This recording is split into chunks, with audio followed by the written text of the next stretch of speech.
Welcome to Couch Catechism, episode 7. I'm your host, Michael Obeid.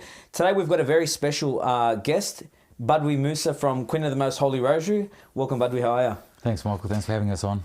It's good to have you. Budwee, I spoke to Budwee, I think this week or last week, and last week was it? And we spoke about how I was letting you know that we've got a couple of testimonies that we've been looking at doing, and I was wanted to hear your story because I've known Budwee for a couple of years now, or actually for a while, since maybe 2011 roughly.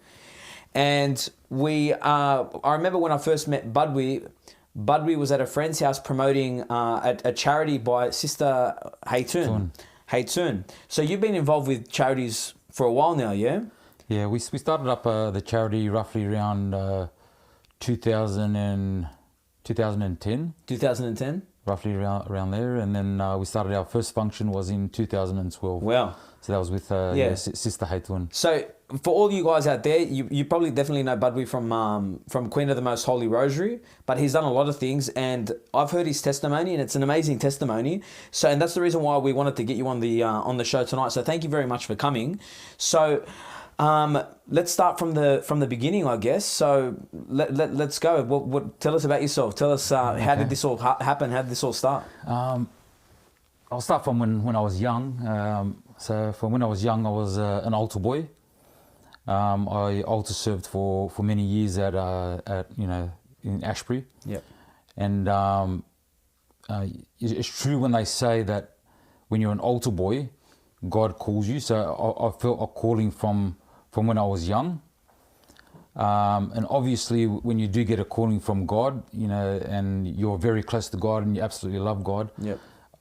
And I remember being 6 years old, and if I sinned, I remember crying because I knew I had offended God. Oh, wow. And I think that also took a toll on me. Okay. Because if I felt like I offended God, I'd get depressed. I'd get anxiety, and I know that wouldn't come from God, because God always says, "Come to me." I'll give you peace. When you had the prodigal son, it says that the father ran out to his son, and he was welcoming him back in. Yep. So that's the way I picture God to be, and. So just to stop you there, so you're Maronite, obviously. You were raised in the faith. Your parents have always been in the faith. I remember you were telling me something along the lines of, it's not like you've been Catholic since birth, pretty much. Is that right? Okay. Yeah. Being Catholic since birth, my parents all they were into the faith as well. All my family's into the faith. But when we were younger, I was more of a cafeteria Catholic. Okay. I went to church because my parents told me to go to church. I didn't know much, I was told by my parents that there's other people out there that they believe in Jesus. Okay. But they don't like Our Lady, and they don't like this and they don't like that. Okay. You're not allowed to go there. Okay. That they didn't know how to evangelize. They didn't know how to talk to us regarding evangelization. But I knew there was a difference, and I'd be careful, Okay. And you were when you're speaking about when you were an altar boy, how old were you? I was about 7. 7 years old. Okay. 7 years old, 6, 7 years old. Okay. Yeah. So I started from there. I was probably altar serving for about 4 years. Oh wow. And then as I got to my teenage level, I started to get anxiety, and depression. And then I started suffering. I basically diagnosed myself of a disease called cutting. What cutting? And so have you heard of cutting? Well, no. I was going to ask you on the way over here, but I said, you know what, save it for now, so that when you actually tell me, it's better that I don't know. Okay. So what's cutting? Okay. Well, like in the year 2020, like now, you don't know what cutting is. Yep. So you can imagine what it would have been like. Back in 1984's, like the 1980s, experiencing this disease called cutting. And the only reason why that I knew it was called cutting is because there was one time my wife and I were watching Beverly Hills 90210. This is like ages ago. Yeah, this would have been years ago. Yeah. And one of the episodes was about a lady. who had this disease called cutting. Okay. And basically what it is that you can get upset about something, right, and then you can't calm down. So you'd get upset about, you know, whatever it is, if you and you try to calm down, but you just can't. And when you say, like, you get upset about something, like, does a bad thought come to your head, or does somebody make you upset, or do you have an argument with somebody? It could be anything. Any one of those three. And when you feel bad, you just can't stop yourself from feeling bad or feeling down, or is it more anger, or? It's more anger. Okay. And you can't calm down. Okay. So you get to a point where you get upset. Wow. And then you go beyond upset. Wow. Like a rage. Like a rage. Yep. And it's not in a rage where you'd hurt somebody, but you hurt yourself. Wow. So the only way that I was able to calm down is I'd grab a knife and I'd start cutting myself. Oh, wow. Right, and the moment that I start cutting myself, I start to calm down. So it's self-harm? Yeah. Okay. So like on my legs, on my forearms, you'll see all cuts. Okay. So the only way that I could calm down was by cutting myself. And then once I cut myself, I'd start to calm down. I'd start thinking rationally and on a plain level. And just so that I know, when you mean you cut yourself, you'd get a knife and it'd be sharp and you'd actually be making cuts and you'd be bleeding when you'd be making these cuts. Would you be conscious not to go too deep, or you wouldn't care? It didn't. You would just cut yourself. Yeah. There was no fear of death. Wow. So and you do it quick. And you'd get this, because I've heard about this, the feeling that people get from doing. Did it bring you a sense of relief when you would cut yourself? Yeah, your like your heart rate's beating. Okay. You know, your heart rate's beating. You'd grab the knife, you do it really quick, you know, and real quick, and then your pace, the pace of your heart starts to slow down. Okay. And then you start to think, what have you done? Wow. You understand what you're doing. Yeah. But you start to think, like, you're an idiot. What were you doing? Wow. So the worst one that I did, which was the last one. Yep. I didn't grab a knife. I grabbed the razor. So the knife usually goes over the skin. Yep. And the razor goes through the skin. Far out. Right. So I was upset about something. I can't remember exactly what I was upset about. And I was in the lounge room. Yep. No one was home. Yep. And I was upset about it. And I couldn't calm down. Yep. And I grabbed the razor and it went straight through from both arms. Far out.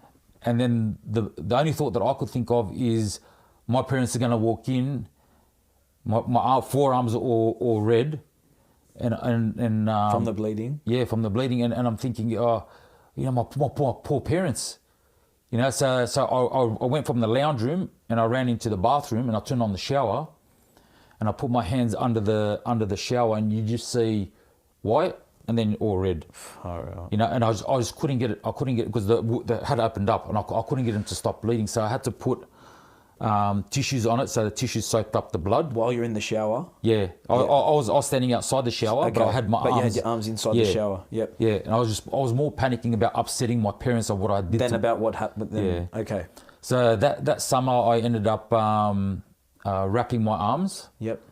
And then I would wear long jumpers. So even in 40 degrees, I'd wear long jumpers so that no one could see my forearms. And my parents go, well, what are you doing? And I'd say, it's for bodybuilding. You know, I'm trying to lose weight and sweat and everything like that. So that's the reason why I'm wearing. Okay.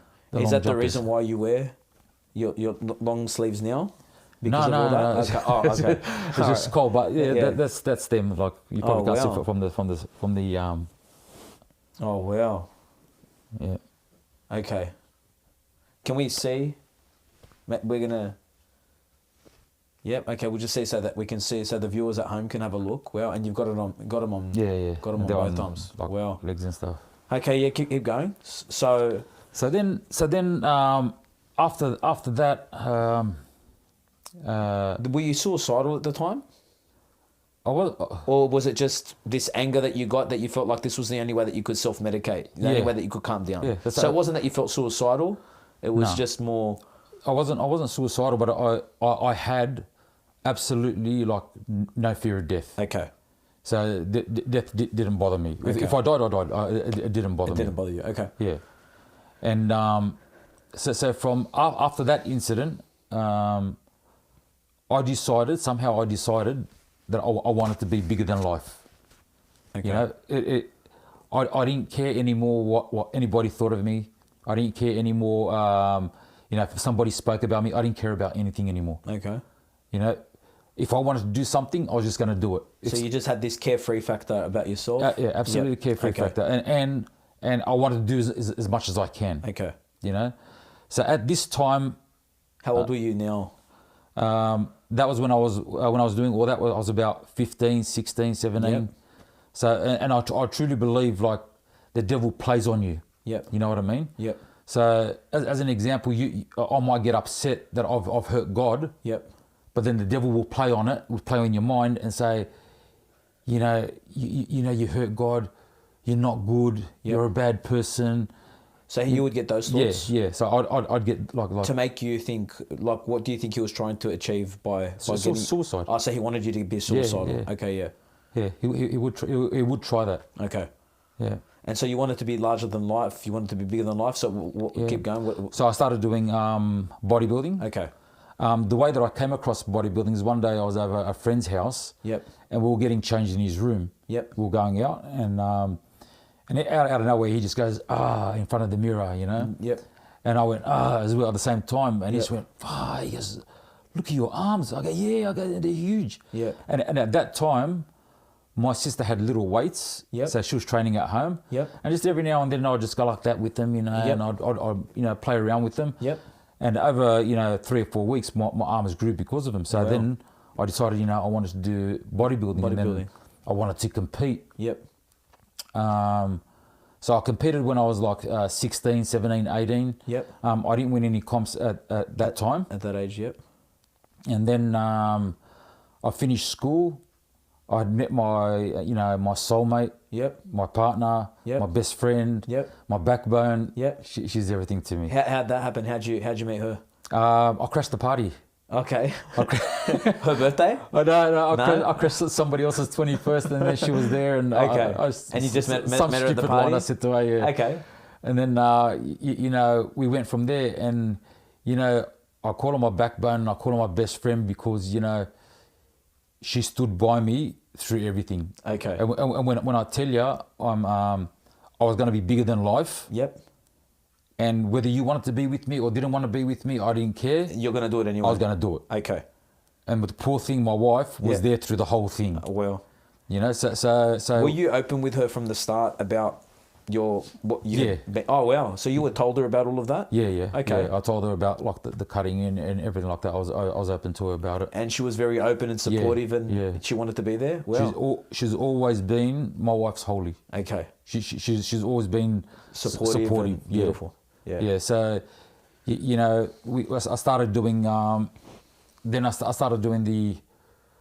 At first, I started doing car audio. Okay. Right, so we were living at my parents' place, and I started doing car audio, and then I decided I wanted to build one of the loudest cars in Australia. Okay. So then I bought a Corolla. This is a couple of examples of me going off the rail. You just want to go extreme on everything. Yeah. So everything. But do you have a competitive nature about yourself as well? Yeah. Okay. So, but was there also this element of whatever somebody's doing, I want to do it, but I want to be the best at it? I want to be the best. Yeah. And I want to be unique. I want to have something that nobody else has. Okay. Right. So I was, and I became, because you get that of that cutting. Yep. I became like an adrenaline junkie. Okay. So from that you notice that you thrive off adrenaline. Yeah. Okay. So as an example, I end up buying a Corolla. I ripped the seats out of the back. I put nine 15-inch subs, so the subs are about that big. So if you look at a seat, right? Yeah. There was 3 right behind your head. So there's 3, right? 3 behind your back and 3 behind your bottom. So it was a whole wall from the roof down. How many subs did you have in there? There was 9. 9, 15. So I'll give you an example, right? Yeah. An aeroplane taking off is 143 decibels. Okay. Right? You know how people say 20/20 vision, but it isn't. It's 20/20 hearing. Yeah. Right? So your ears can't hear above 20,000 hertz, and I can't hear anything below 20 hertz. Okay. Right? So an aeroplane taking off is 143 decibels. Yep. Every 3 decibels is double the sound. Yep. Yeah. So my car hit 152 decibels. So there was one time we were at Is this at a competition? a competition in Newcastle, and I had the windows down, and this Australian guy who had long hair, who was just he was looking, like the windows about here, but he didn't have his head in there. Okay. He was just looking, and every time the bass hit, his hair would fly up. just to give you an example of how much pressure's got in there, you know. We used to put sandbag mattresses over the front glass, so it wouldn't shatter. So it wouldn't shatter? Yeah, the doors would almost pop. Oh, wow. Pop open.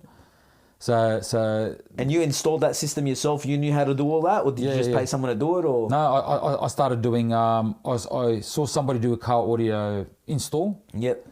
And then I tried it. Yep. And then I absolutely loved it. And then you just... So I started my little business called Bam Bam, which is Batty Anthony Moussa. So I called the Bam Bam Car Audio. Yep.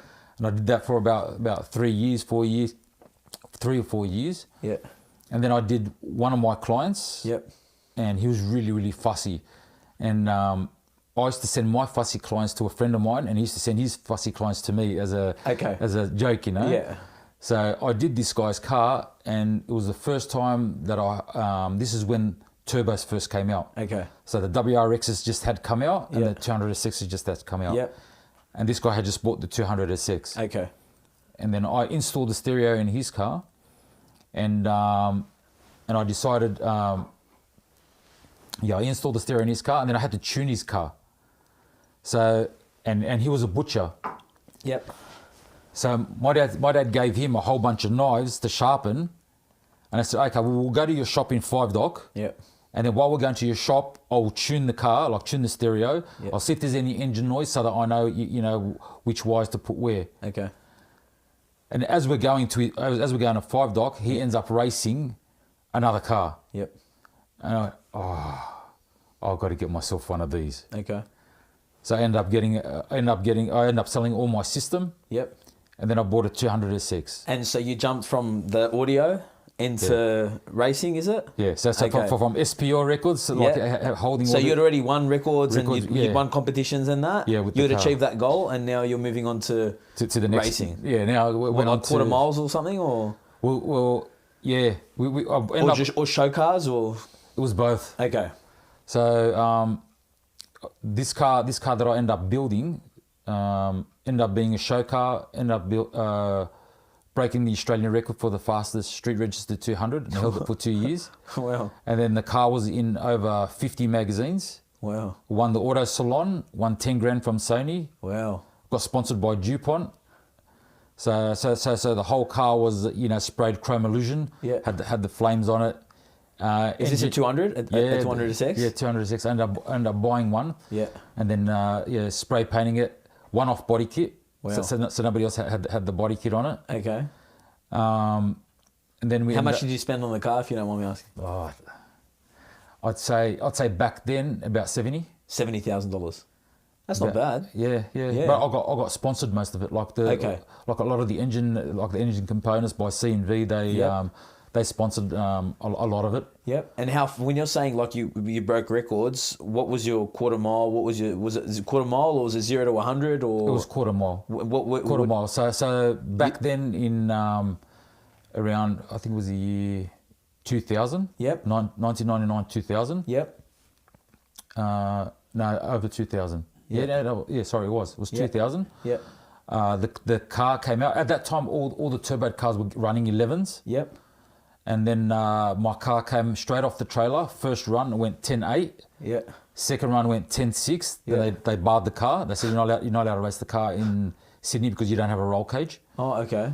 You got to have a roll cage. You got to have the fire extinguisher inside the car. Yep. And at that time, I'd redone the interior, so it was all leather. Yep. The roof was leather. Doors were leather. Okay. You know, it was. It was a show car. Yeah, it was a full show car too. So it was the first car that was a show car and a race car, both. Okay. So it was show and go. You had the car and you won competitions. So I got the ran a 10.8, ran a 10.6. Yep. Then we took it up to Jamboree. Yep. It went 10.4, 10.2. Yep. And it was going to go into the nines. The back then, it was going to crack the nines back then. Wow. Okay. So you won competitions for the cars. Yeah. Okay. Yeah, won the auto salon. Yep. King of auto salon, and won over about 50 trophies and won car of the year with Sony. Wow. With Hot Fours magazine. Wow. Front cover of magazine of Hot Fours. Yep. And then from there we went on to back to bodybuilding. Okay. My poor wife, I put her through I put her through hell through the dieting because when you're hungry you get agitated real quickly, angry real quickly, and your temper's less. You got less patience. And at this time, what's your faith like?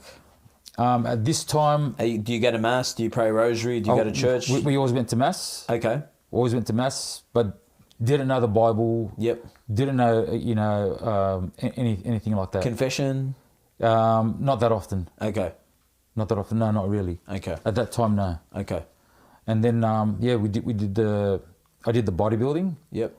And then I went into the Central Coast, won the Central Coast. Wow. And that qualified me to go into the Mr. Australia for the under 80s. Yep. And then I ended up coming second in the novice division under 80s. Oh wow. Big achievements. Yeah. So push myself. Yeah, good on you. And then at that time, I was over at my brother-in-law's place, he's a saint himself. He's the deacon at St. Joseph's, Wade. And he was watching a DVD of Tim Staples. Okay.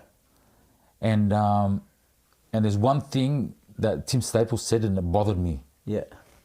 And he said, I asked Catholics, let me get the right words that he said.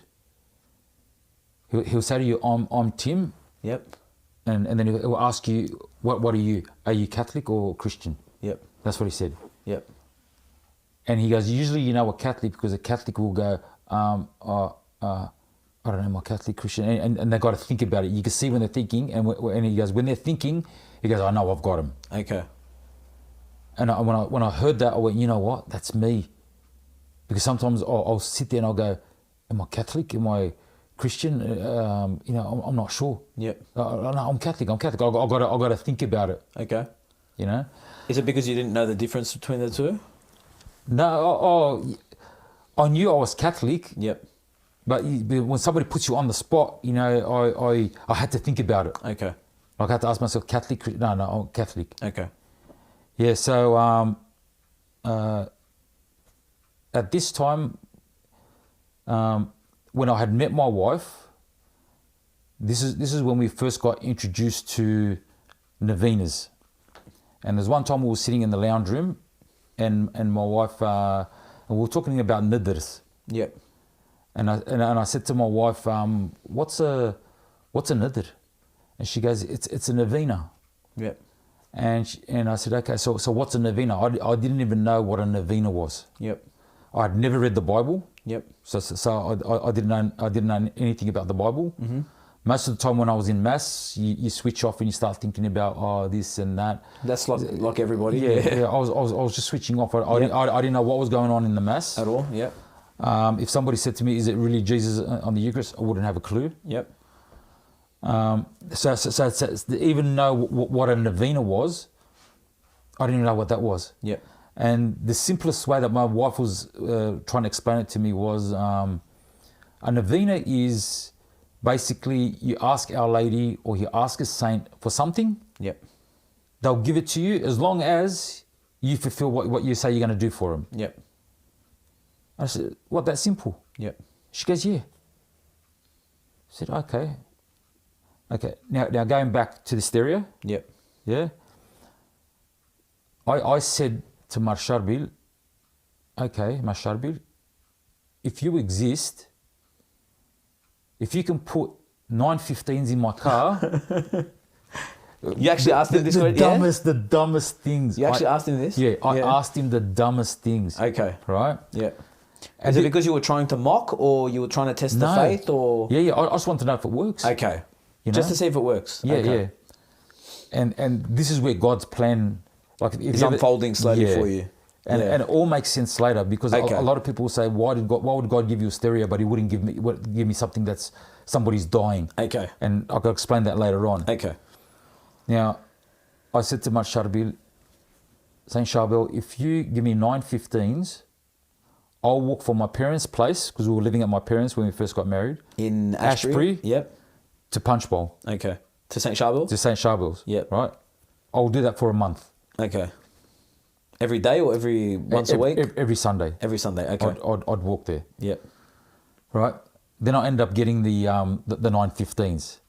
And I said, What, you got it as a gift or? No. I worked. I got You worked- you got it- these jobs came in. But you attributed it to St. Charbel? Yeah, like all the jobs came in, Yep. and I got the money, and I bought the speakers. Okay. So then I said, yeah, but St. Charbel, that could have been me because I worked for it. Yeah. Like Yeah. I don't know if you gave it to me, but Yeah. so at that time when I was building the big system, Yep. right, I bought this 3-disc, right? Yep. The 3-disc doesn't have a volume, Okay. right? So the 3-disc needs the cassette. Okay. So the cassette runs to the 3-disc, and that's what you control the volume, and then you can go up and down on the the songs, select Yep. which disc you want and all that. Okay. So you need you need the deck. Yep. I didn't have the deck. Yep. I said, all right, well, like I've got the 3-disc. I'll just find out where the deck is. Yep. So I went to the guy that was supplying me all the car audio stuff, and I said to him, look, I can't remember what the model number is, so I'm just going to say a number. Mm-hmm. Yeah. So I said to him, do you have that model number 3746? Yep. Alpine deck. And he searched for about 3 or 4 days, and he said, oh, I can't find it. I said, that's right, I'll ring Alpine direct. So I rang Alpine Australia, and I said, look, I'm asked this number, the 3746, to match the 3-disc. They said, sorry sir, it's been discontinued. We don't make this 3-disc anymore. Okay. When my wife and I went to Thailand for our honeymoon, I asked for the 3746 model number over there in the Alpine in Thailand. Yep. They said they don't make it. Okay.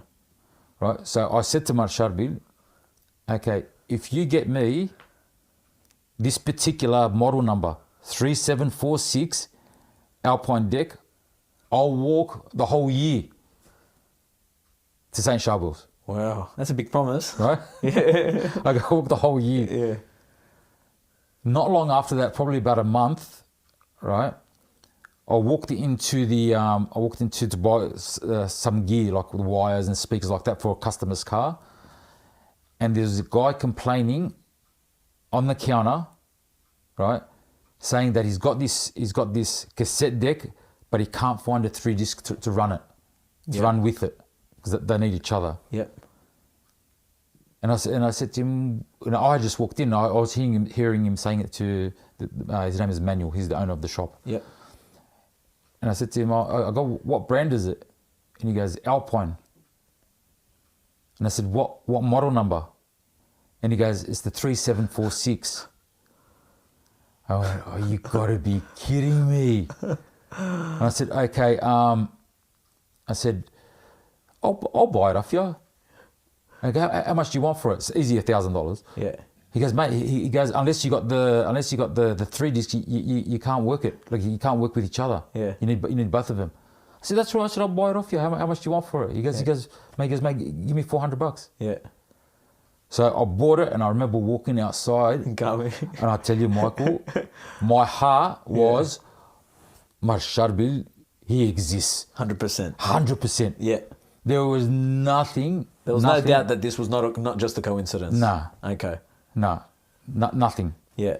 I've had experiences of where he's proven himself like many times to me. Yeah. Even when Lebanese tradition, when you get married, the male usually pinches something from the female's house. From the bride's house. Yeah. Yeah. Well, I pinched the Saint Charbel statue. Okay. Right. So the Saint Charbel statue was in my room. Yeah. And I didn't bless it before I took it to my my parents' place, because that's where we were staying at that time. And my sister can vouch for this. She heard my floors squeak. She heard my doors slam. She heard my cupboard doors open, and the belts at the back of my door. This is another story. I won't say this one, but yeah, he was. There was one time where I was asleep, and someone dressed in black was next to my feet. Yep. And I couldn't look. Okay. And I said, please, Saint Charbel, just don't appear. I'm scared. I'm really scared. Please don't appear. And I closed my eyes, opened them again, and he was gone. And I looked down. Okay. So I've had mad experiences with Saint Charbel. Wow. As we were married, you know, the first 3 or 4 years, people come up to you, go, yalla, hurry up, when you're gonna have children. Okay. Yeah. So my parents are saying it. So you had been married for 3 or 4 years at this stage. Yeah. And you got people that are saying to you, yalla, where's the kids? Yeah, yalla, where's the kids? You know. So we got to. And had you been trying from the start? We hadn't been trying from the start. Yep. But then we started to try about the 3 years mark. Okay. And then it hit 4 years. And then it hit 5 years. Yep. And at that time, everybody stopped asking. Okay. That they sort of figured out these guys are trying, and that you guys were having some problems, and nothing's happening. Okay. So it got to the 6th year. Yep. And then my dad feels sick. Yep. He feels sick with cancer. Mm-hmm. I begged Mar Charbel, I begged Saint Charbel. I said, please, just let my dad live, just to see my firstborn. He's seen everybody else's kids, my brothers and sisters, their kids. Yep. But he hasn't seen my kids. Yep. Please, just let him live. Yep. And so that he can see my firstborn and then take him. Yep. My dad ended up dying. Okay. When my dad passed away, we found out the next day that my wife was pregnant. Oh wow. Okay. Now, did that affect you at all? Did you think that he was gonna? We thought, well, God's taken a life and giving us one. Oh, so you saw the positive in that straight away? Yeah, we were sad, but that was my thought. That wasn't everybody else's, but that was like my thought. But yeah, my dad had passed away. My wife fell pregnant, and at that time, as I told you, like I didn't know my Catholic faith properly, so we were doing IVF. Okay. And my wife fell pregnant through IVF. Through IVF. So after the funeral, so the 3 days, and then after the funeral, my wife started bleeding. Okay. All right. And straight away, I said to Saint Charbel, I'm going to take off my shoes. Yep. I'm going to walk barefoot. Yep. Take the blood away from her and put it under my feet. Yep. And I said, I'm going to walk barefoot to Saint Charbel's. Yep. I said, but just please don't let it continue to bleed. Yeah. Sorry, bro. No, that's okay. Yeah, don't let it bleed. Okay. And I got to Saint Charbel's, got back home, and the baby passed away. Okay. How pregnant was she at this point? It was only like a month or something. Like a month. Okay. Yeah, we just found out. Okay. But no matter what, not because I wanted to. Yep. It was drilled into me. I knew he existed. Okay. You know what I mean? Like I couldn't say. You couldn't deny it. You're fake. Yeah. Or why? Yep. I knew he existed. Yep. From what I experienced. Yep. And nothing could change it. Okay. Even if I wanted to, I couldn't change it inside of me. Yep. 7 years went past. Yep. 8 years went past. Yep. 9 years went past. Did you continue to do IVF during these times after that first time, or we did it twice. Yep. The second time didn't work. The second time didn't work. Yep. At that time, did the doctors diagnose a certain, or did the people at the clinic say it was impossible, or there was something? No, they just couldn't. Okay. It wasn't impossible. They couldn't just figure it out. They just couldn't figure out why she wasn't falling pregnant. Okay. So 9 years had gone past, and then my cousin's husband, Danny Garley. Yep. Said to me, I want to take you somewhere. Yep. And I said, okay. So he took me to Our Lady of Lourdes in Earlwood. Yep. And he brought a candle with him. Mm-hmm. And he goes, I'm going to light the candle. I'm going to put it in front of Our Lady. Yep. And he goes, you go there and you ask her for what you want. He goes, I'm going to stand back over here. I'll wait for you. Yep. And I remember going up to Our Lady of Lourdes, and I knelt down and I said to her, I've got no more answers. After 10 years, what do I say to my wife? Yep. My wife will say there's people out there that don't want babies. Yep. and God, you're giving them babies. Why wouldn't you give us a baby? And we go to church every week. Yep. So I said to Our Lady, I've got no more answers for my wife anymore. It's like 10 years now. Yep. And I've got no more answers. Yep. I don't know what to say to her anymore. Yep. And I said, you as a mother, Yep. you know what it's like. You know the pain that my wife's feeling. Yep. You saw what your son went through. You saw how they spat at him, and Yep. they whipped him. What you saw with your beautiful eyes Yep. was traumatizing. Yep. And I said to her, if you grant us a child, I promise you, I'll call her Mary. Yep. And I'll take it to Lourdes and I'll take it to Fatima as my novena. Yep. To say thank you. Yep. So we were on I was driving down to Melbourne, and this is like about 2 months later. I'm driving down to Melbourne. My wife had given up. She goes, I don't want to do IVF anymore. Yep. I don't want. It was Dr. Jekyll, Mr. Hyde, because they give them injections into their stomach. Is it traumatic, the experience with IVF as well? Yeah. Like, okay. Yeah, it's because they're injecting the syringes, the hormones into the stomach. Yep. They go up and down. Like the women go. At one stage, she looked like she was pregnant, but she wasn't. And that was from all the the syringes and the medication that she was on. Yeah. Wow. And then at one time, like my wife would walk in and she'd be all depressed, and it's all your fault, and she's crying. So it's all the hormones are playing. Yeah. And then she'd walk back out, walk back in again, like Yep. 15 minutes later, and I love you, babe. Okay. So really up and down. Yeah. Yeah. So 2 months had gone past since I did that novena to Lourdes with Danny. Yep. And then I was doing a delivery down in Melbourne. And you were there for work? Yeah, I was just dropping off stuff there and then coming back the next day. And as I'm driving back, I was about halfway, and my wife says to me, she gives me a call and says, I've missed my period. Okay. And I went, maybe you're pregnant. So I used to always crack jokes like that. Okay. So we'd go to a 21st. Yep. And I'd say to everybody, we got to go home, we've got to go home to the kids, Yeah. just so it breaks the ice with everybody, so everybody feels comfortable with us. Okay, so they're a bit more open. Yeah. Yeah, okay, so a bit more relaxed with you, and it's not as such a touchy topic. Yeah, because sometimes you get people that are like, we better not talk about children or anything like that. Because it's been 10 years and... Yeah. So, so when my wife said to me, I've missed my period, and I go, maybe you're pregnant, as a joke. Mm-hmm. And then she went quiet, and then I was like, please, babe, don't get excited, Yep. Because we've had that like a lot of times. A lot of times, yeah. And I said, how about just get a test, get like a pregnancy test. So you had stopped IVF at this stage? We stopped it. Okay. We stopped it. We didn't want to continue on anymore. Yep. And we had frozen embryos. Yep.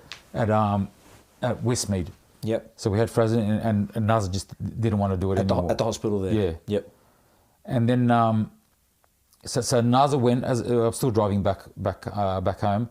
Naza's gone to, my wife's gone to the chemist. She's bought the pregnancy test, and it's come out with the 2 lines to show that she's pregnant. So she's called me back again. Wow. And she goes, it shows that I'm pregnant. It shows that I'm pregnant.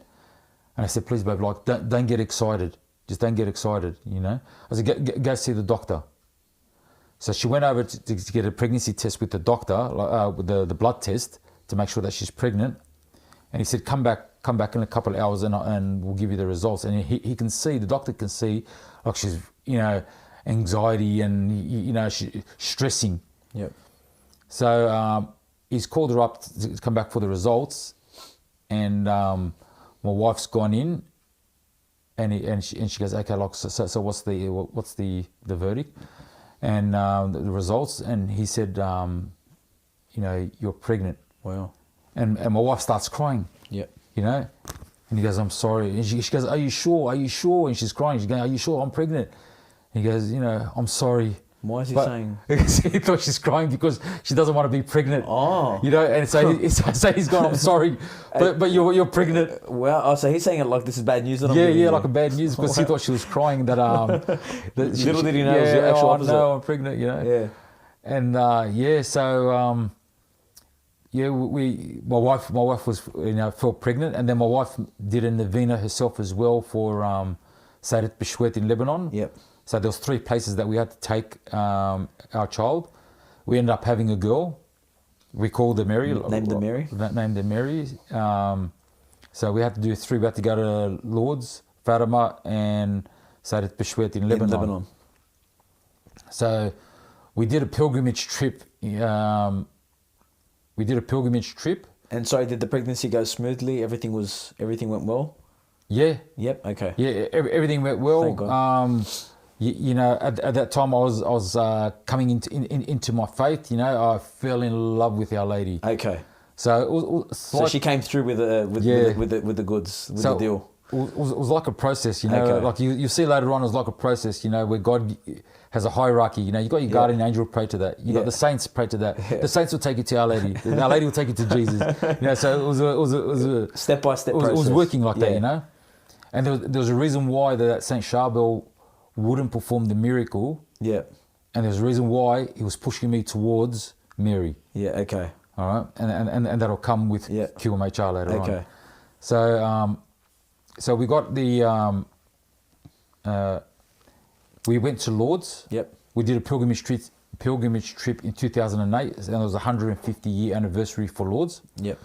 So we went with, and it was just a coincidence. Like, we didn't even know it was a 150-year anniversary. Okay. But we just, I got to fulfill the novena. We've had our daughter. Let's go and take it to Lourdes and to Fatima. We was going to do Europe, and my brother-in-law and my sister, they had come as well. Okay.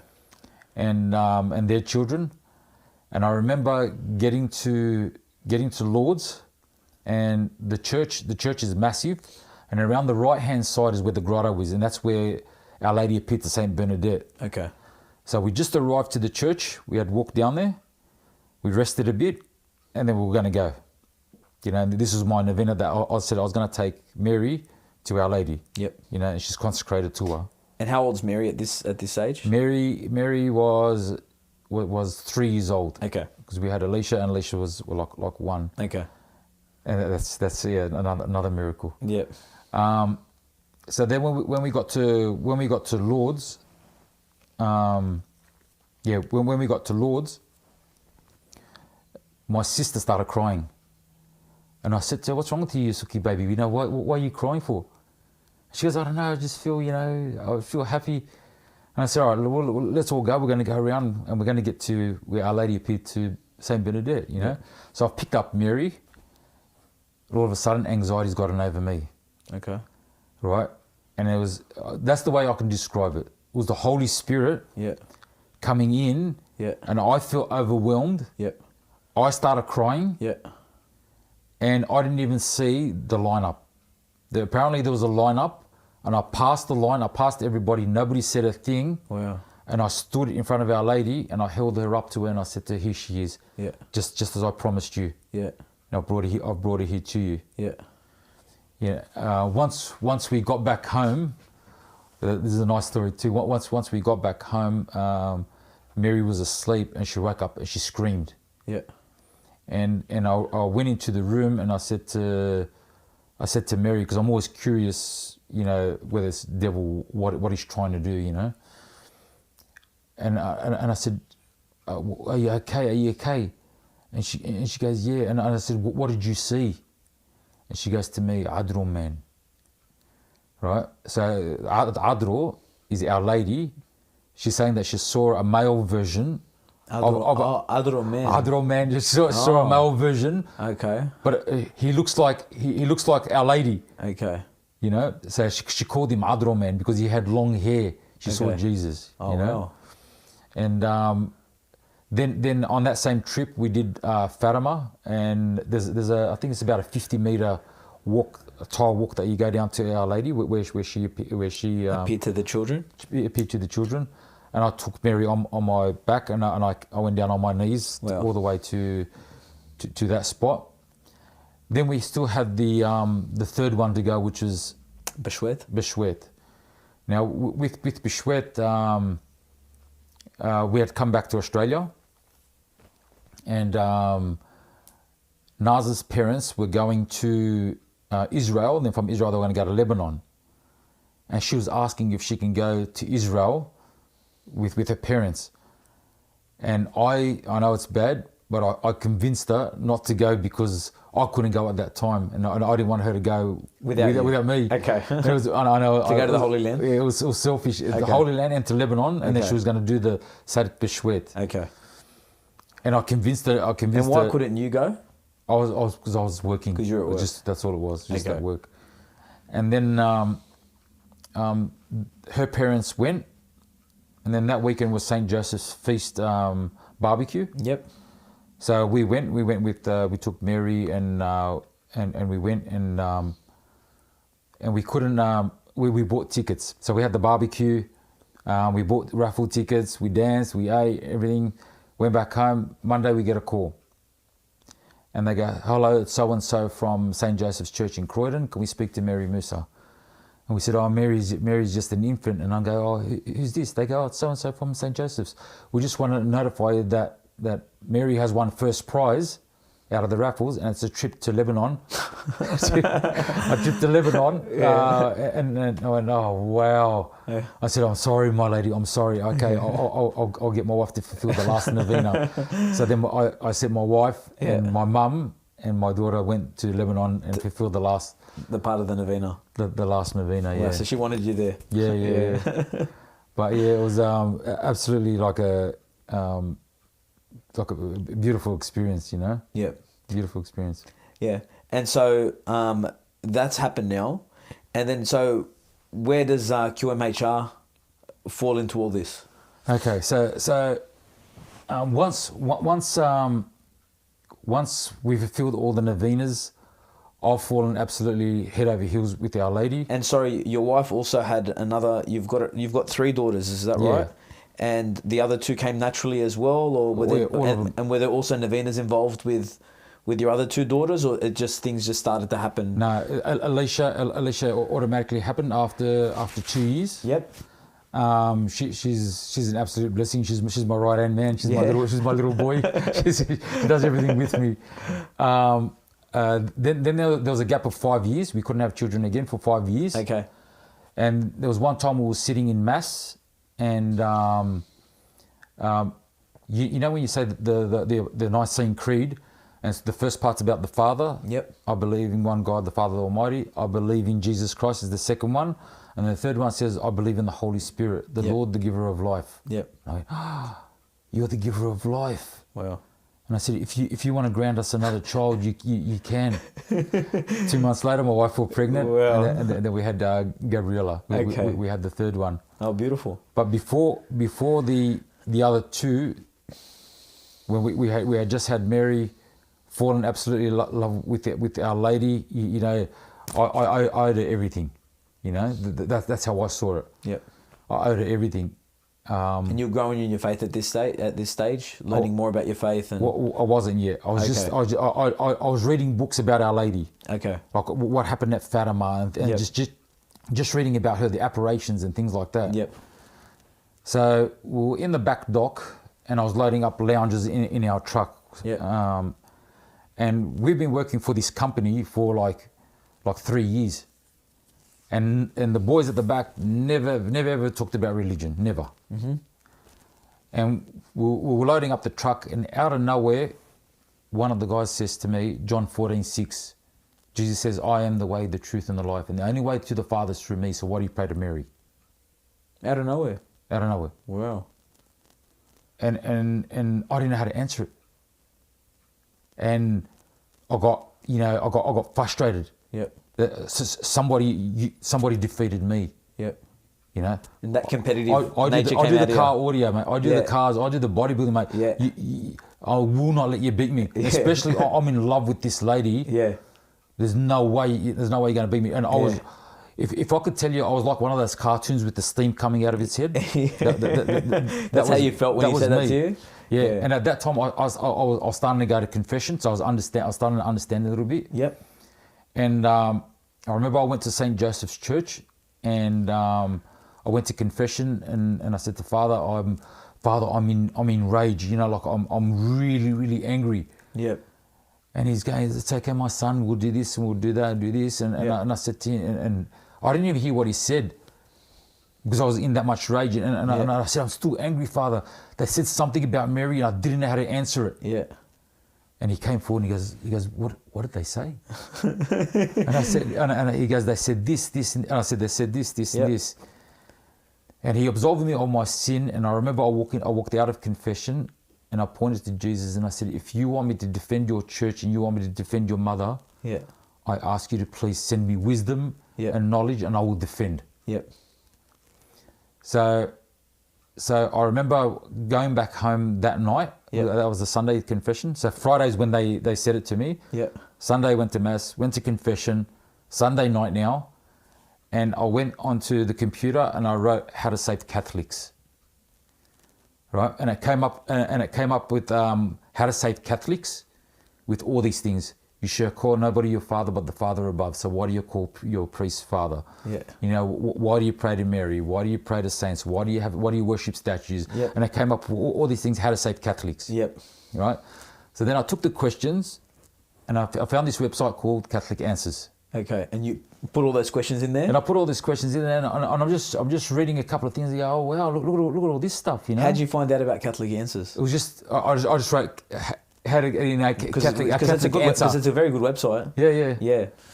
So that Monday, and I was living with my in-laws at that time because this is like 15 years later after trying to have kids and all that. And we've had Mary. So it's roughly about 12 years later, and we're building now at my place that we had.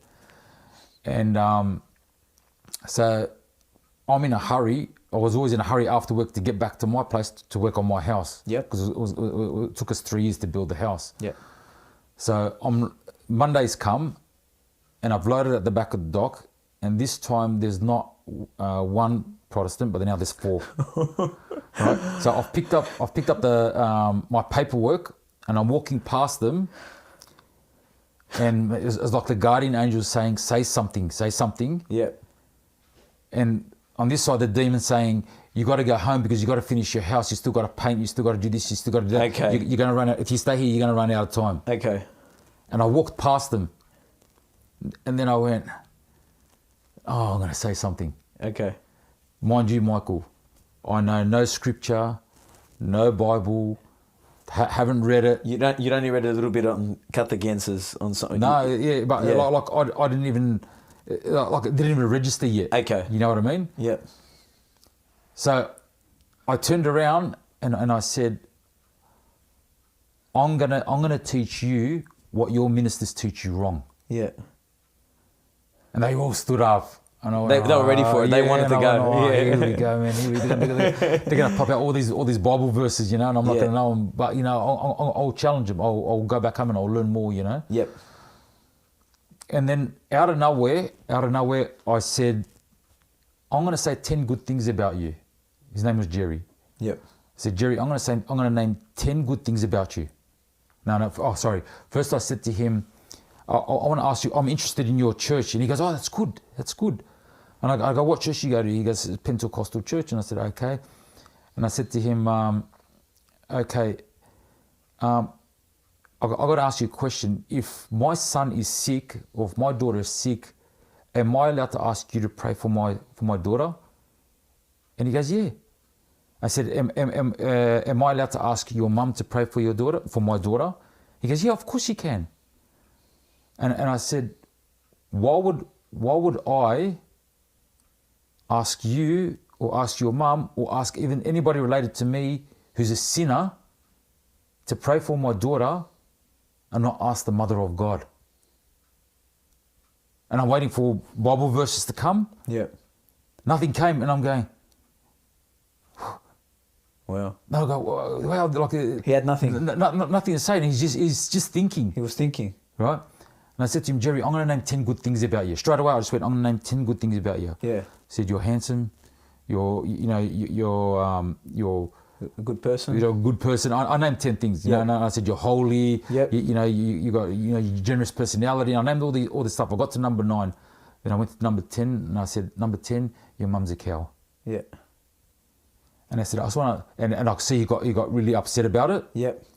And I said to him, I just want to ask you a question.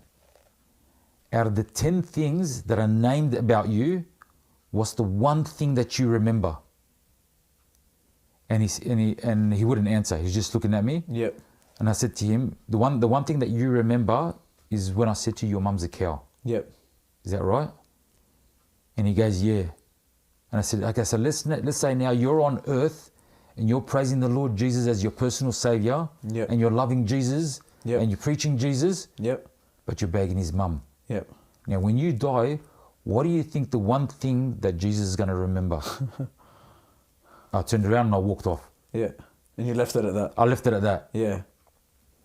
And I remember ringing up my cousin Andrew, and I'm going, Andrew, I just smashed him. Yeah. I got so excited, Yeah. and because I sort of like won that little debate. Yep. I wanted to learn more. Okay. You're on fire then. You felt That's that it. fire. Yeah. I spent 3 years reading the Bible, Yep. and then I'd read 2 pages because I can't read fast. Yep. But I can Absorb. I absorb. Yep. So I've got a photographic memory. So I'll read 2 pages and I can picture what the background looks like. Like if Jesus is getting baptized, I could picture the water, I could picture the mountains, I could picture the disciples. Like I picture everything. Wow. You know, so I remember it. So I only read 2 pages. Yep. Get to the next page, turn over, and I stop. Let it sink in. Yeah, and the next day I'll do that, and I did that for 3 years. Okay. And then because he questioned me about Mary, I really wanted to learn about Mary. You know, so I'm trying to look up Mary in Scripture. You know, if I'm going to debate this guy, it doesn't matter about the apparitions because they don't believe in apparitions. They don't believe in anything. Sola Scriptura. Okay. They just wanted the Bible alone. Bible alone. Yep. So I'm trying to find Mary in the Bible, and I couldn't find a lot. All I could find was like Luke 1:26, and that's it. That's only, you know. And then she, at the crucifixion. Yep. And that's it. That's all I could find. And then slowly, I started with Catholic Answers. She's the Ark of the New Covenant. Wow, look at it. She's the woman in Revelations. She's the woman down in Genesis, and you know she's the typology. The new Eve. Yeah, she's the typology of this and typology of that. Yep. Wow, she's the Ark, and and everything just exploded. Yep. I became a living nightmare to these 4 Protestants for 1 year. How often would you see them? Every day. You were there every day. And then I'd push. I'd push for the debate. Yep. You know, like I'd really put. You'd want to. Yeah. I wanted to. I wanted to talk about it. You know. Yep. And they always wanted to as well. Yeah. They started getting uncomfortable because you were learning more. I had answers. Yep. And my answers were long. Yep. You know, they weren't short. They weren't just one word, one sentence answers. Yeah. Like they were explanatory. So I'd go into Jewish history. I'd go into you know traditions and things like that. You know, God's mind, what He was doing in the Old Testament. Why is the Old Testament this big and the New Testament this big? Yep. God was doing something. You know. Yep. He's preparing everybody for our Lord. Yep. The more I wanted to learn, the more hungry I got to learn about Mary, the more she taught me about her son. Beautiful. I'd want to learn about Mary, and she'd teach me more about her son. Yep.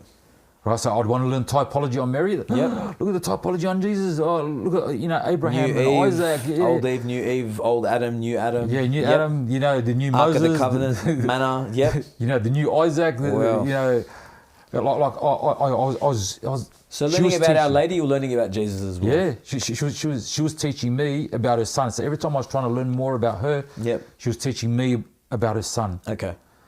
At this point, because I'd fallen head over heels for her, I decided, my brother and I decided that we wanted to start up an association. Yep. You know, so we started up together, Queen of the Most Holy Rosary. So there was me, my brother Joe, my wife Naza, and his wife Liz. Okay. And we said what we'll do is from our businesses, we're going to donate money into this account. Yep. And then we'll ask Our Lady, you know, to help with the rest, or what you want us to do. Show us where you want this money to go. Okay. And then QMHR was born. And what year was this roughly? This was around 2010. Okay. We started donating money from our business into the account. In 2010. We just asked Our Lady, like, please guide us. Yep. Give us 3 signs. Yep. And show us what you want us to do. Perfect. So so from there we had Shab El Rish. Yep. Just to give you an example, like Shab El Rish came up from Parousia Media. Yeah. Yep. So from Parousia Media, Shab El Rish said, if there's anybody that you can help, there's this lady that's out, and she's helping persecuted Christians overseas. Her name's Sister Haytun. Yep. Then my brother-in-law Wade came up to me from St. Joseph, said, if there's anybody that you can help, there's this lady called Sister Haytun. Another person came up and he goes, if there's anybody that you can help, there's this person called Sister Haytun. So you're getting the same message and from went, everybody. Okay, that's the 3 signs. Okay. So we ended up deciding, okay, let's do a function. And then the function, like if you see us now when we prepare a function, it takes it's a lot of time and effort, and they're very good functions. I've been to some of them. But had you had any experience back then in doing functions? Nothing. So you went from nothing to saying, let's do a function. Yeah, we said let's just do a function. Okay. And we had a friend of ours who had done a function, and he came in on a meeting. And for QMHR to do a function, it takes us about 4 months. Yep. There's heaps of there's a lot involved. Preparations, Yep. Getting in the prizes, doing the raffle tickets, booking the venue and everything, payment and raising money and raffle booklets and everything. Trophies, the whole lot. It's organising donations and raffle. Yeah, okay. Pre-selling tickets. You got to get the prizes in. You got to hassle people to get the prizes in. Yep. Donations, like everything. You got to sort out your auction prizes, items. Yeah, front door prizes. Yep. But we were going to do this function, and we had booked the venue, and we were 2 weeks out. We hadn't even started selling it. Oh, you haven't started selling tickets? We haven't started selling tickets. We haven't done nothing yet. We just booked the venue. And how many people does the venue fit? The venue fits 500.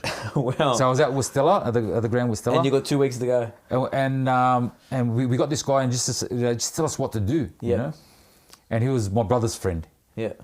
And he had done a function, and he said, how long have you guys got to go? When's the function? We said, it's in 2 weeks' time. And he goes, you'll be lucky to get 100 people. Oof. You'd be like you've left it really, really late. Yeah. And I said to him, that's all right. I said, our lady will sell it out for us. Yeah. Right? Then he went home, and I turned around, I go, please help us, I acted cool in front of him. Yeah, but behind, okay, you're got to help me. I go, please help us. Mate. I said, I'm stressed, please help us. Okay. We ended up getting 450 people in 2 weeks. All sold in 450 people. But was that you burning the phone and just calling as many people as you could and emails? I don't know a lot of people. Okay. People, but just somehow it happened. Yeah. Okay. People think, QMHR, they know, they know heaps of people, thousands of people, and they get big support. But it wasn't like that. We don't know. I don't know a lot of people. Yeah. That event, that got 450 people out of nowhere. Wow. Like we didn't know. Was Facebook big back then? Were you advertising a lot on Facebook then? Not that one. I think the one after that was. Okay, that was more Facebook. Yeah. Okay. Not that one. I don't. That one was word of mouth. We just asked friends, can you help us get tables and things like that. Okay. And then they were asking their friends, and then. And before you know it, pretty much sold out. 450 people, and I think we raised 80,000 for Sister Haytun, for the persecuted Christians. Yep. And then another example, the year after that. I was watching EWTN on TV, and they had Father Ho Lung, Missionaries of the Poor. Yep. And he was talking about missionaries of the poor. Yep. Not long after that, Shab El Rish again gives me a call and goes, "Oh, bud, there's this guy. If you can help him, he's from Missionaries of the Poor." And then we got another phone call, and it was like, "If there's somebody that you can help." There's this guy. He's here from the Philippines. They're called Missionaries of the Poor. So what happened is Father Joseph Ceceli got dumped in Toowoomba in far north Queensland, and said, "Okay, you got 4 days to find a benefactor to help us." So it's like somebody dumping you in Lebanon and saying, okay. Who put him in Toowoomba, or just someone from? It was I think that they knew somebody in Toowoomba. They knew two people in Toowoomba that Leo and his wife. Okay. And Caroline, that's her name. Yeah. Caroline and Leo. Yeah. And then the local priest there, or the local person there, is the brother of Father Peter Joseph.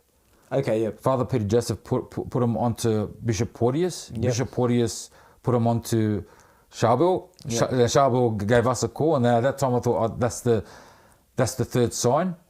And how long after Sister Hatun's this? This was the following year. The following year. Okay.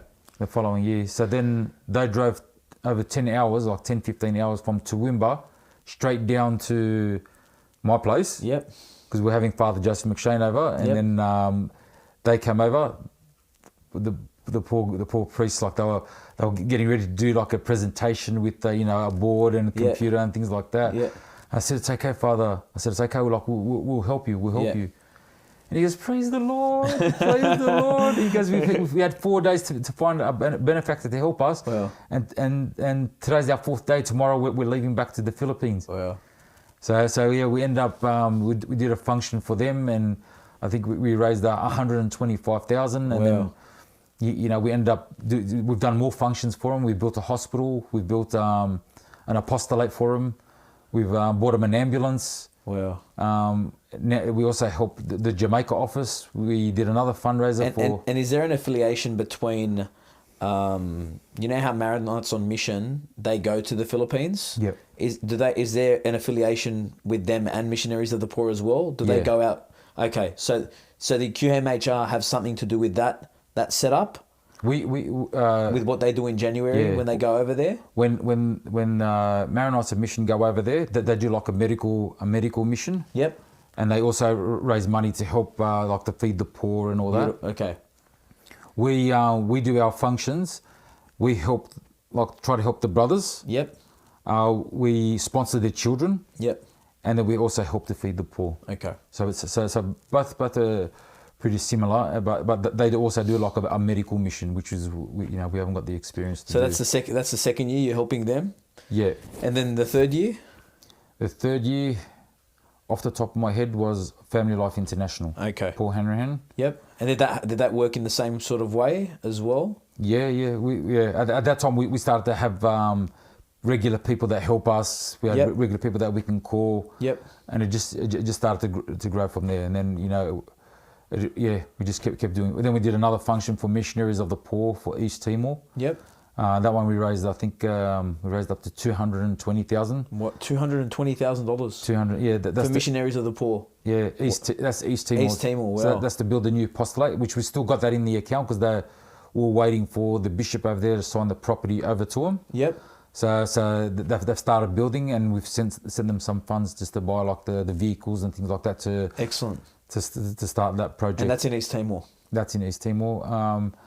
Our head person, the one that runs most of Missionaries of the Poor, is Loris. Yep. So Loris is absolutely amazing. She's just like a machine. Wow. All of them are. Loris, Janet, Ben Saliba was. Now he's starting to become a priest. A priest. Yep. Naji. Naji's in Lebanon now. He's starting to become a priest. Yeah. But they're like, the main person that runs for MOP is Loris. Yep. We ended up saying, okay, what we're also going to do is we're going to start up a child sponsorship program. Yep. And then we sponsored 80 children from the Philippines. Yep. And then for the last 3 or 4 years, Loris has been going over to Jamaica. And she goes also to Africa. Yep. Uganda. And my daughter, she's at Redavale, or she was at Redavale, and one of her teachers was Aurora. Oh yeah. Yeah. Aurora, and I think she's looking at doing mission work now. She's with Aurora, like Loris and I think Aurora are doing some sort of mission work Aurora there. as well. Aurora's part of QMHR as well. But she does. Yeah, because she was telling us that she was looking at getting more involved with the mission work? Because you guys did some containers as well. Yeah, we did the first container was for Iraq? I think it was for Iraq, Okay. or might have been for. I'm getting old, eh? Okay. The grey hairs. That's okay. I know. We did one for the Philippines. The Yep. Philippines was worth about 130,000. Yep. They were just over the moon. They couldn't believe the quality of everything that came in. Like, Yep. because we were particular when we were picking the stuff. Yep. You know, so if somebody's going to donate pants, They had to be. yeah, they'd have to be Yeah. like brand new. You know, Yeah. the socks are going to be brand new. Yep. Like the people over there were getting Calvin Klein undies. Yep. You know, like Yeah. we'll make Sheraton sheets. You know, like the Good. if somebody's going to give away their clothes, Yep. you know, would say, would you dress Jesus with this? Yep. Just have that mentality. Would you dress Jesus with this? That's right. So 'Cause that's who you nothing get. that you just nothing like worn or secondhand that you throw out. They got you know, brand new pots, kitchenry, shoes. Like Beautiful. It was food. Half the container was food. Okay. You know, so we had supplies of almost, you know, 6 months, 7 months worth of food supplies. Wow. And then we did a container to Iraq. Yep. We sent one to Iraq. Then we sent one to Lebanon. Then we sent one to Jamaica. Yep. We sent one to Lebanon again. Yep. We sent one for Father Majdil in Lebanon. Yep. Then we sent 2 to Bath Maroon in Lebanon. Yep. We've sent, I think, 3 to Jamaica. Yep. And then we also did I can't remember all the stuff that we've done. Wow. You know, like we built the St. Veronica Church. Yeah. So that was another initiative that you guys had started as well, or that you were involved in. Was it building the church there? It was building the church. That was another one that we had the 3 signs. Yep.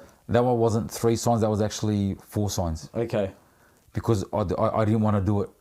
Oh, you didn't want to do it? I didn't want to do it. No. Were you getting tired at this stage? Or? No, because in October. Yep. In October we were going to do a function for Bath Maroon. Yep. Right.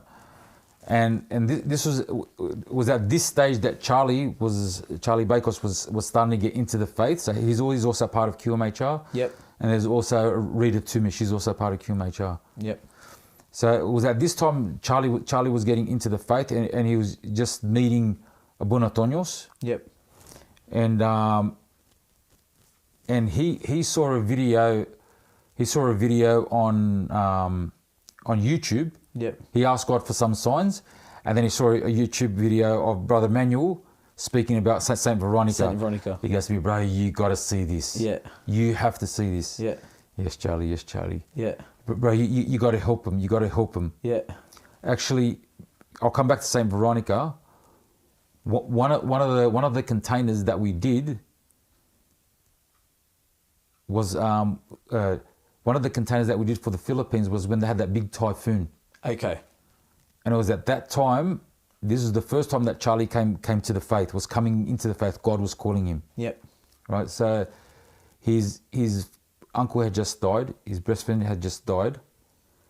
And then he asked, "But can we do something like to help the poor for the typhoon in the Philippines?" Yep. And then I asked him, "Yeah, we'll raise some money. We'll pick up some whatever people can donate. We'll send it over there." Mm-hmm. And I asked him, "Do you know anybody that does food?" He goes, "Yeah. I got a friend of mine, Georgie Mark." Oh, that's right. Right, so that's how we met Georgie Mark, and then Yep. Georgie Mark came into QMHR. came into the faith. Yeah, Yep. he was absolutely a gun. He had the biggest testimony ever. 1,000 Wow. people turned up. Wow. You know, like he's absolutely amazing. Him and his wife Jocelyn. Yep. They've got 3 kids now. His story is told. Yep. So then Charlie got touched during Easter. And then he was on the fence where should I go over this way, or should I, but I like my life. Should I go to God, but I like my life for a couple of years? And then it was Saint Veronica is the one that brought him over. Yep. So Charlie came over. He goes, "You got to watch this video." And at that time, I knew I couldn't do anything. You know, I've got a function at the end of the year. It's at the beginning of the year now. There's no way I'm going to be able to fit another function in between and do another one at the end of the year. And I brushed him off to say, we'll pray on it. Okay. So I didn't want to, so I said it to him, we'll pray on it, because I didn't want to give him an answer saying like, no, I don't want to do it. Yeah. So he came over my place that day, and we were going to go to St. Charbel's together. Yep. As we were going into the church at St. Charbel's, Jack Bury comes up. He goes, oh, buddy, if there's anybody that you can help, bro, there's this priest, you got to watch it, St. Veronica Giuliani Church in Lebanon. Yep.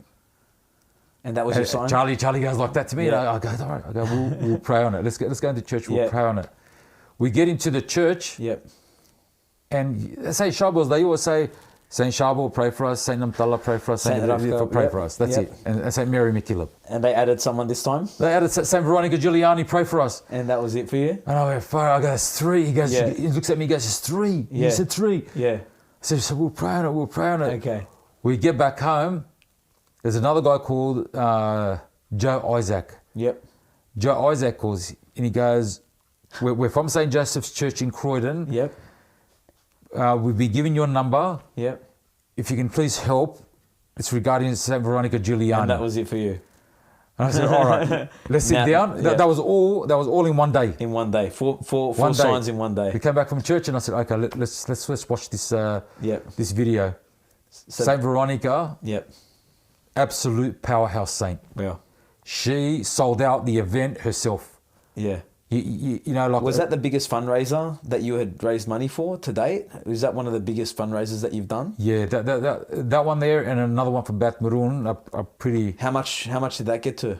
The St. Veronica got up to about 760, 770,000. So if you're going to add up all the amount of money that you guys have raised, QMHR, I wouldn't have a clue. It'd be in the millions, yeah? I wouldn't have a clue. And what would you attribute all that to?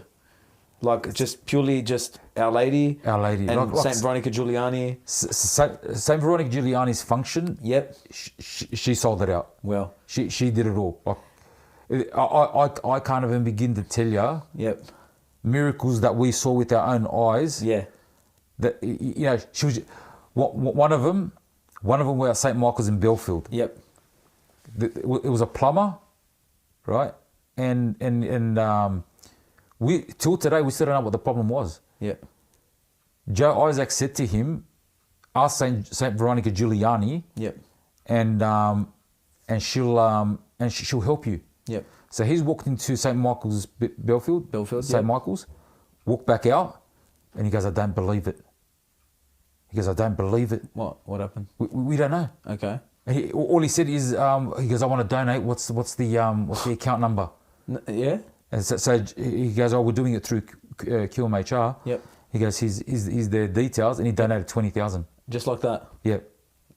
But there was at least a lot of cases like that. 20, 30 of them just they just wanted to donate. They were donating like 50,000, 20,000, you know. Wow. And it was ridiculous. She ended up she built the church herself. Like, it wasn't us. Wow. Yeah, I remember that story. What's QMH? Has QMHR got anything coming up now? Like, I know because of the whole COVID crisis, things have been put on hold. But have you got any plans for the future? Is there anything coming up maybe this year or next year that you guys that maybe you'd like to promote or let our viewers know about? Yeah, we were supposed to do one in June. Yep. And that got cancelled. That was the Bat Maroon one. So that's actually booked for next May. Yep.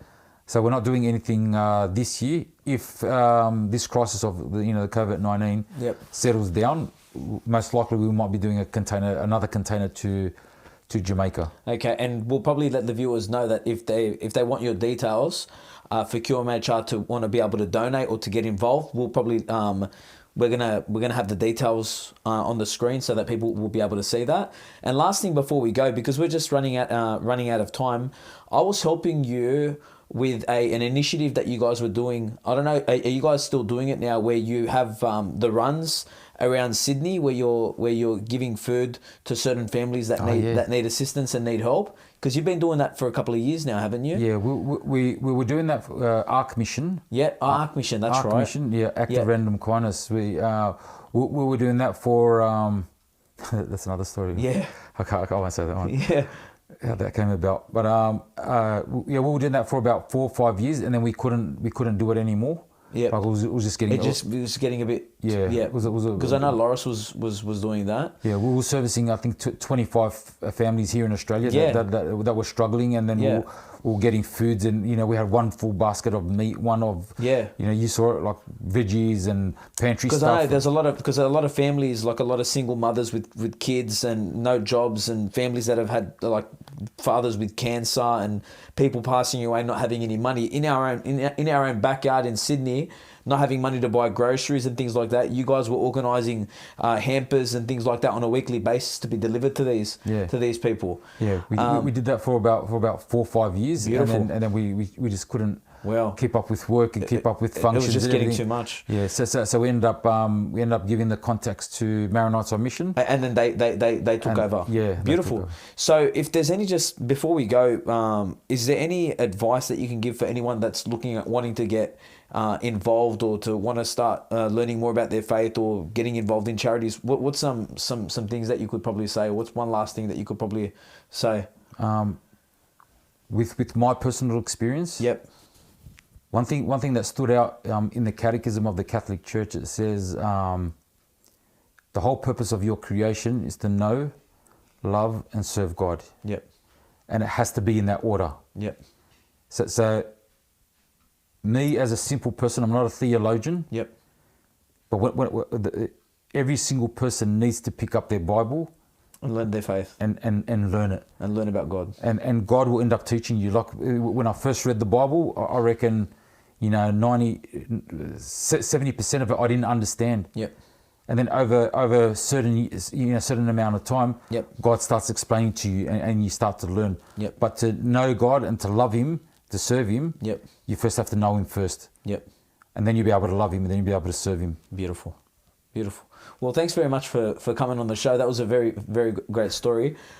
We'd like to thank Guardians for hosting us again.